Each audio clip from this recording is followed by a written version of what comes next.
Well, hello, and thank you for joining me with episode 2 of Kerbal Space Program. I guess we're calling this an amateur playthrough. As I recall, last time we got Kerbal's tourists to suborbit and orbit, and today we finally got the airplane contracts. We're going to tackle a couple of those. We actually have a lot of science built up now, so might as well unlock some of the airplane parts. Unfortunately, we can't get the really good ones yet. These will help.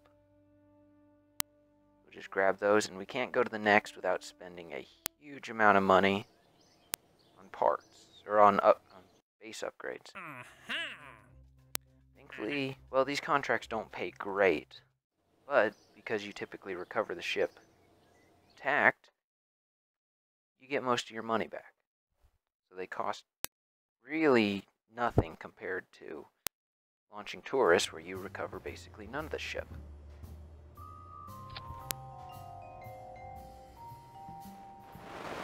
So let's start with, we'll just go with conventional names, X1. Oh, we got some, wow, that is way tiny. Those are small diameter. We want a little more conventional body part. Not heavy. There we go, Mark 1 fuselage. And let's see, just Weasley jet engine. I don't think we have any others. We have the MRS engine from a mod pack. But that's small and not really worth much. Now, just in case we have some science, let's get a couple science parts. Who knows, there could be science that we haven't collected yet. Underside should work. Sure it's centered. Haha! It's not.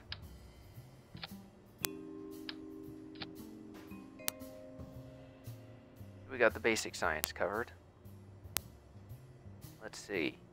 First order business, wings. Let's see, do we have a basic tail? Basic canards, fin, winglet. Let's even try. We're still limited on parts, but we have more than we could. The winglet is big. That is a lot of tail for such a small aircraft.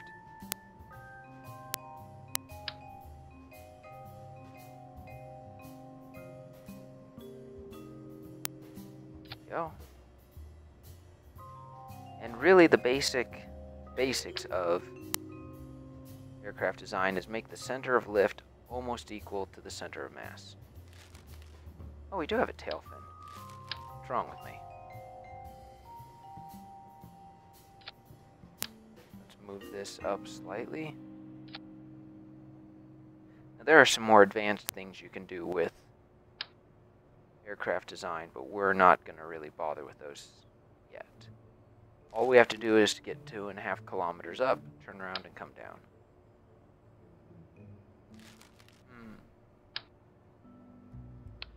Why don't we just go super basic?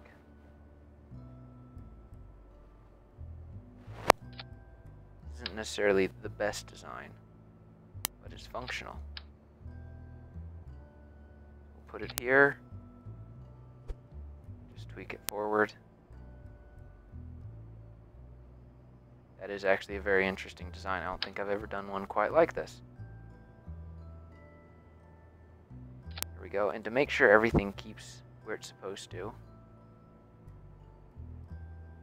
and remember, tail is supposed to do yaw. The rear is supposed to do pitch. And the wings do roll. So each actually have their own function. And there's just 2 things we're missing. Well, now I'm going to make that 3 things. We need air. This is a jet engine. You have to breathe. because I'm kind of a stickler about symmetry,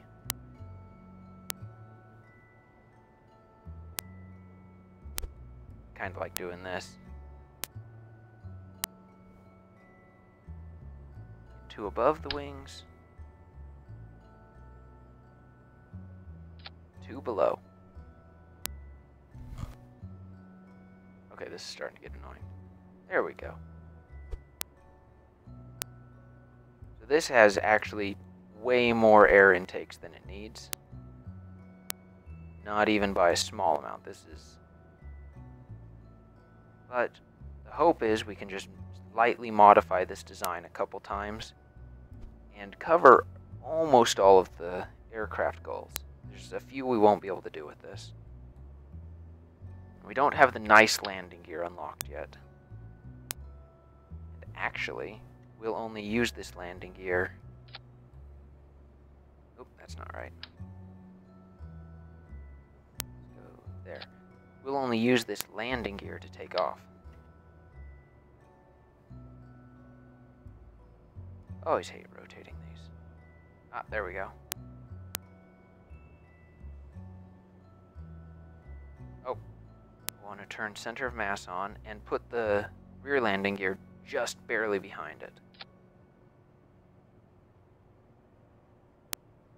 Now those are cambered a little bit more than should be. There we go. And they're actually quite level. Now this plane can fly. The problem is I'm not a good enough pilot to trust myself with it. So I'm going to add a couple parachutes because these jobs do require you to return back to the runway safely. Come on. There we go. It is not the prettiest looking thing, but it is functional. Well, so I assume. We're going to find out. Now, who's piloting this? They're both about the same level, so I'm going to... I would like to keep all my pilots at about the same level. So we're not going to worry about changing them out as long as they're close. We've got the parachute, so if it looks like a landing's not going to be very easy, we can just pop the parachute over the runway and coast in. That is not going to be a sustainable design later. And oh crap, I hate this runway. Oop, we're rolling, turn on the brakes. And why not just... Oh, right. The EVA report, you have to be on the surface, not on the side of the plane. We'll worry about that later. We'll just recover this vessel and collect that free science. We didn't spend any fuel, so we get our whole cost of vehicle back.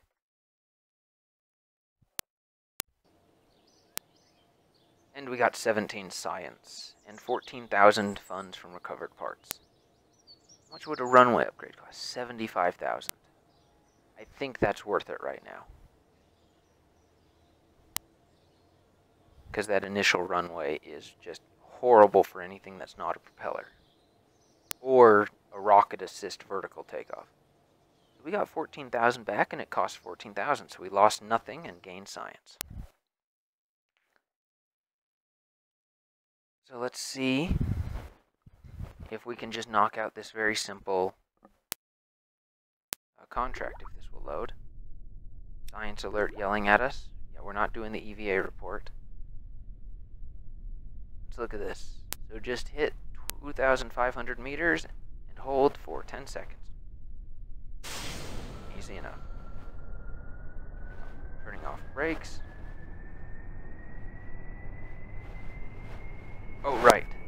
Always a good idea to switch the camera to locked. Position it behind where you can see.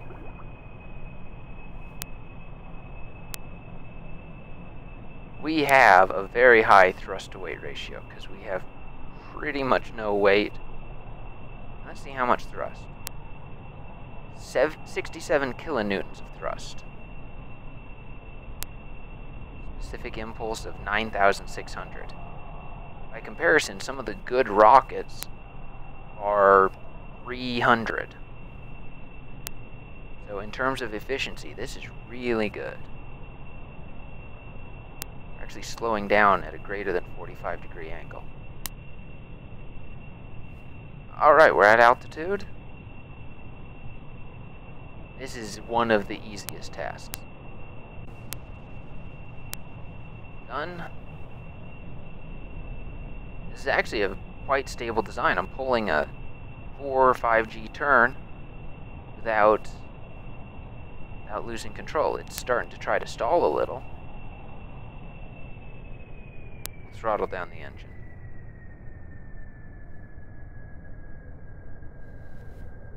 I'm not even bothering about coming in straight.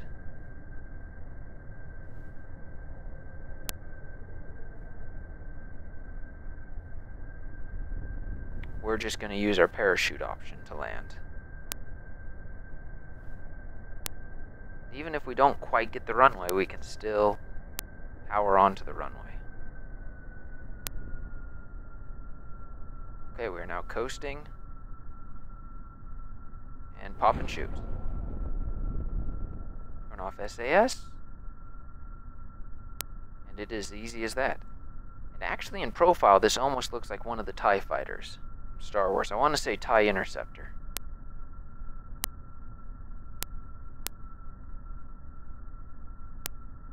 And we just get to wait. The runway is at 70 meters. It's a good reference to know when it's about to hit the ground. Turn on brakes so it doesn't. Use our stability control to make sure it hits the wheels first. Alright, let's just give the engines a little thrust.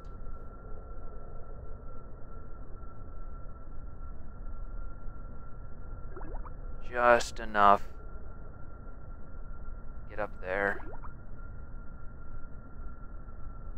Turn on brakes, power down engine. We landed. Now we just wait 17 seconds, but why wait? And let's knock out that EVA report. Here we go. Board. We're all set and we even got some science.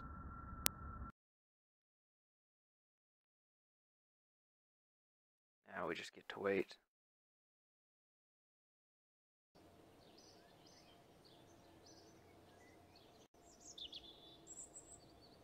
Not very much science, but every little bit helps. Say it's not much now, but then you hit a point where you are 3 science away from unlocking something. Hey, we got 6 for the contract. So reach 5,000 meters and set a speed record. This plane should have the power to do that. How much do those pay? Wasn't paying attention. 1350. Almost 1900. Let's just change out the pilot. Try that again. We should have enough thrust. I think we have enough oxygen intakes, or air intakes, not just oxygen.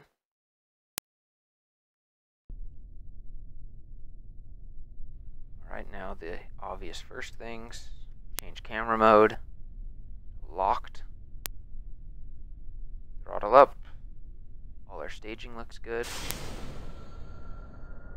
The engine takes a second to get up to speed. We'll leave the brakes on and then release. Interesting, the engine was actually overpowering the brake a little bit and causing the plane to tip up.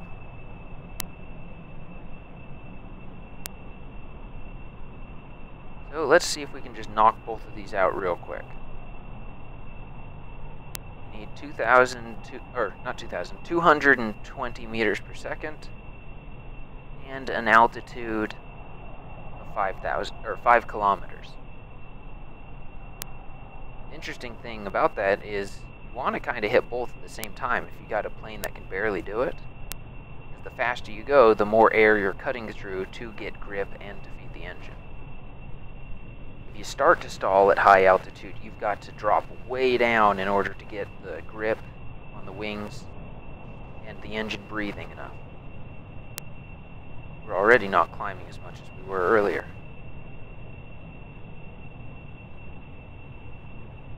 So So a long approach to altitude is a good idea where you're really pushing the speed limits as you climb. But if you get going too fast, too low, you are just wasting fuel. So it's a balancing act. You could do a lot of fancy math to figure out how much exactly. Alright, we're at 5 kilometers. We'll let that kick off 10 seconds. 2, 1, done. Now we gotta get up to speed. We're almost there. Pointing down should help a little. We're above it. 8, 7, 6. Time warp a little. I'm always cautious about time warping under thrust. And now do something bold and dangerous. Water is very hard to estimate the range to. Thankfully we have gauges. Tell us we only lost 2 kilometers of altitude.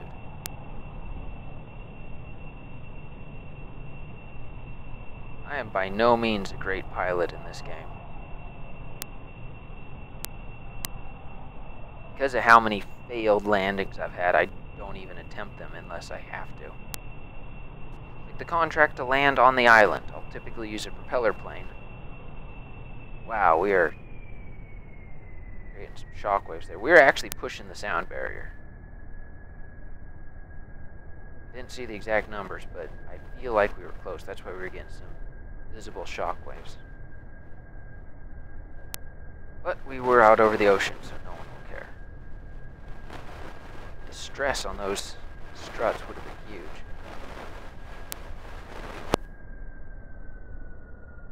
So this is even a bad approach because I know I'm not going to land.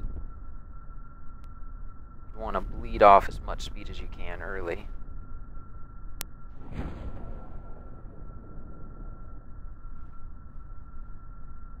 There we go.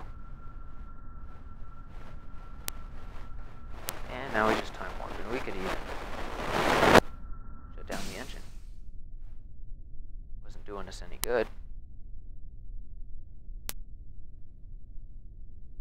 We just have to be careful as we approach the runway to land on the wheels first.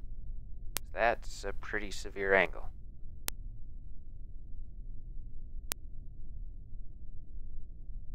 And the runway's at 70 meters. But since it has texture, we can actually see it, unlike that ocean.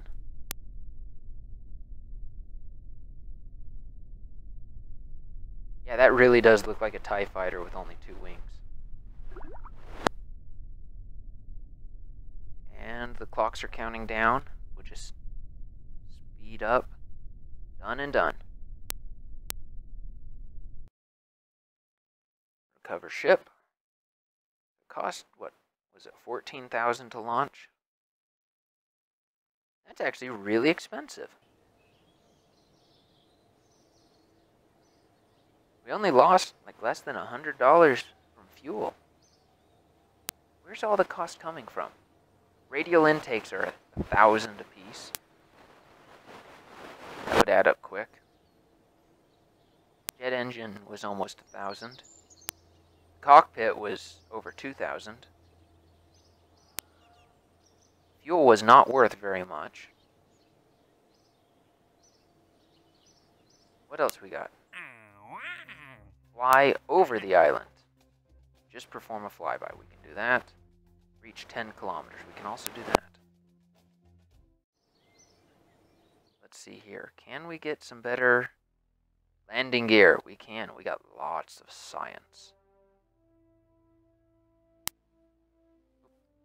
Click it. Flight control. Don't exactly need those, but that inline cockpit is actually really nice for propeller planes. We can't unlock anything above 90 science until I am willing to spend almost $500,000. So let's modify our X1. I guess it really does follow the X1 because it did break the sound barrier. Except it did it with a jet. Unlike the real X1. We'll actually make this the Mark II now. The real X1 used basically a throttleable rocket. Kind of.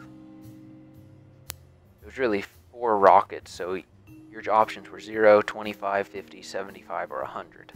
Right, now that we have real landing gear, if I can find them, we can get away with small landing gear.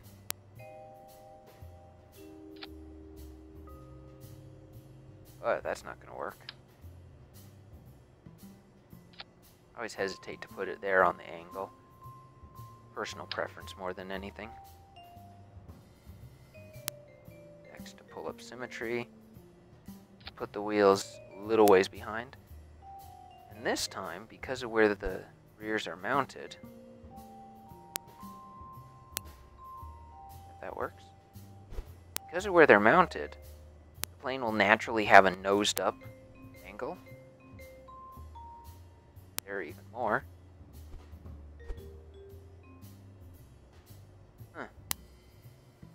Thankfully, the game doesn't do clipping very much. But thanks to that nosed up angle, which is now substantially less, the plane will naturally take off without us even touching the controls. We didn't unlock any better wings. Not really. Got some that are good for tails, but...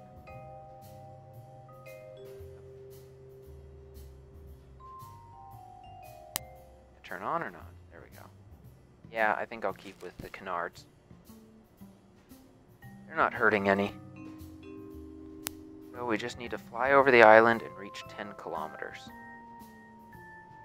That's actually really high for this design. Well, shouldn't say that. Completely made this up on the spot, so I don't know if it can reach 10 kilometers or not.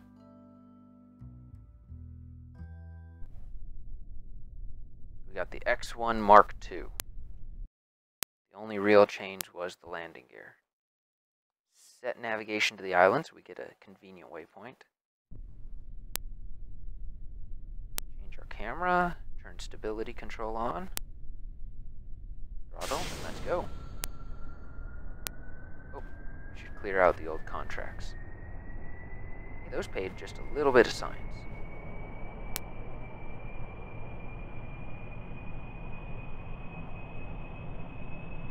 On. This one doesn't want to take off. There we go. Raise the landing gear.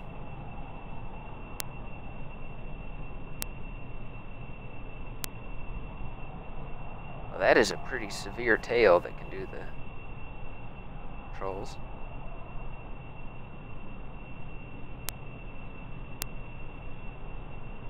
I'm usually very suspect to do this, so we'll be at a slight up angle to make sure nothing goes wrong. This is a risky move to use time acceleration in the atmosphere. We're going 300 meters per second at a 4 times time warp. What's our air intake? Really good. Since we're burning 0.14 and we're intaking 2.4 air, can actually get significantly higher and still be okay. Now that we're supersonic, though, course corrections are quite jarring, especially in the up-down axis. Left and right, we've only got that little tail pushing, but up-down, we've got all that wing surface area. Let's get our flyby.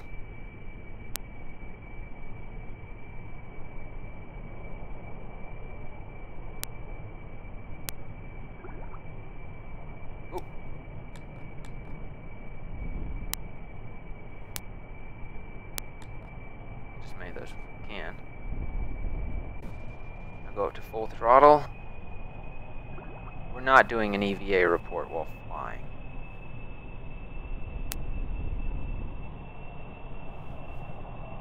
I'm getting some wind. So where is... there's the Space Center. Oh, that's a harsh turn. 6 Gs.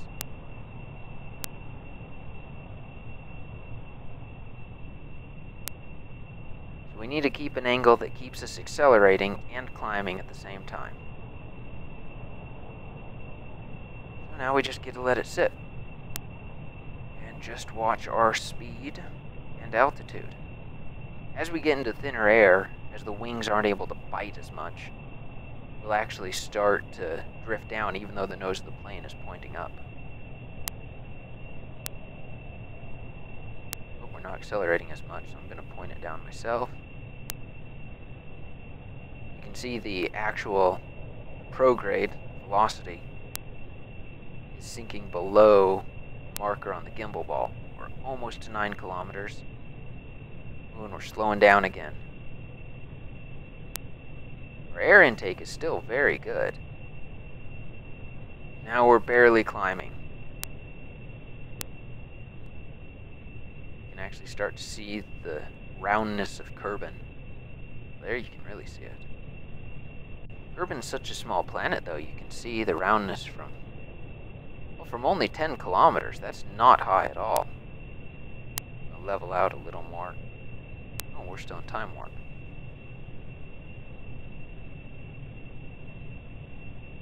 And we've filled the objective.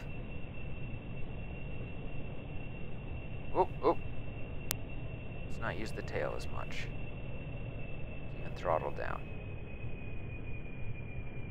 And let's just return to the Space Center.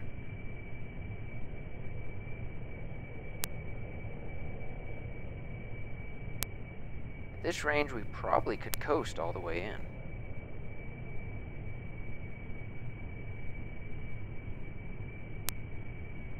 I'll admit, these are not the most stable designs I'm making here. Just for fun, let's see what happens when I coast. Ah! The air intake caught up with us.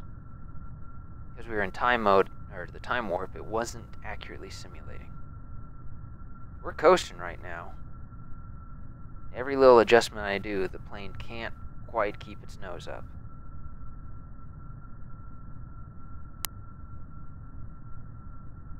And use a turn like the space shuttle to bleed off some speed. The space shuttle actually did do that when it entered the atmosphere.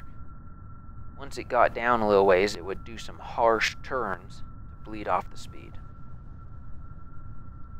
Since it is just a giant glider.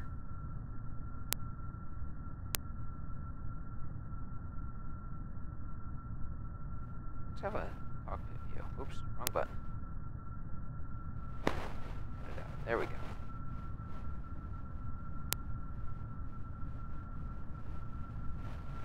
I wonder if I can land it like this.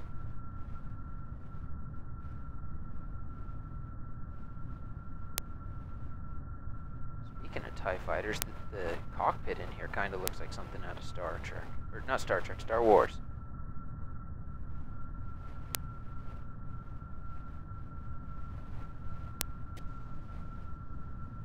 I've been watching Star Trek recently, so that's probably why I slipped up.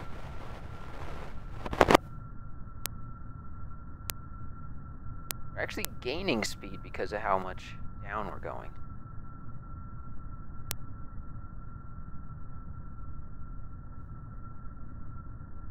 I've actually noticed it's kind of funny playing this on both my laptop and desktop. My desktop has a better graphics card, so it's actually rendering at significantly higher fidelity and texture. Oh, we're burning through electricity, so let's turn the engine back on. But the laptop has a much newer processor, so it loads better and calculates the physics with less delay. But it has less polygons and less detail. Kind of an interesting trade-off.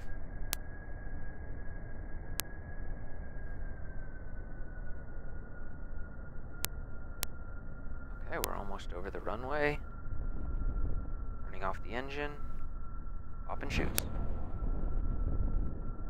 Oop. Let's lower our landing gear. There we go. In the next adjustment, I should move the chutes a little further forward. Let's see how much fuel we got left. We got lots of fuel.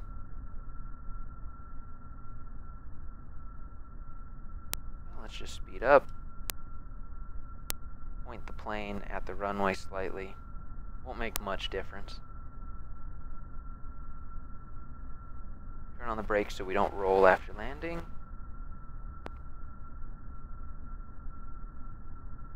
Wait for it.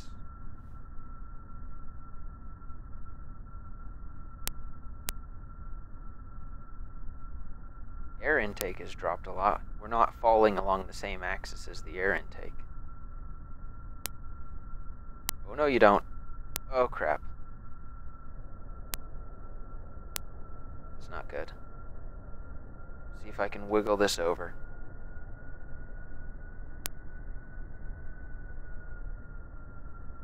Oh, this is bad. Come on.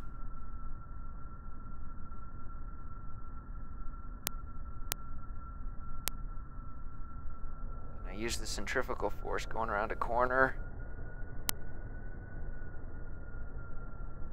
This is not an FAA approved technique for landing.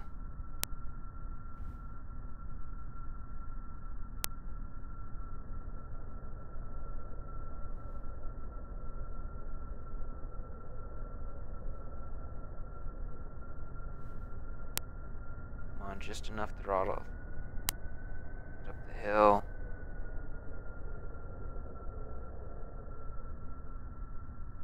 Alright, yeah, we're technically on runway biome. That was a interesting landing job, but it counted.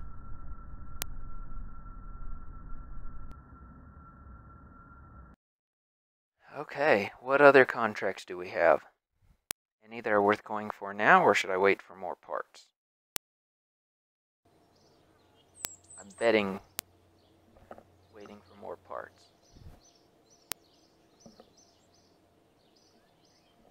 Hearing some weird noises outside.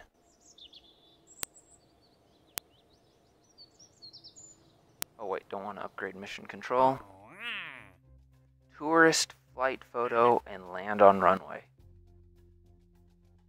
I think I don't need more parts, but I'm gonna wait till next time. I'm gonna practice up on landing.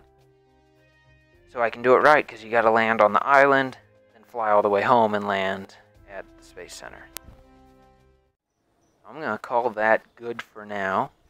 Clear out some housekeeping.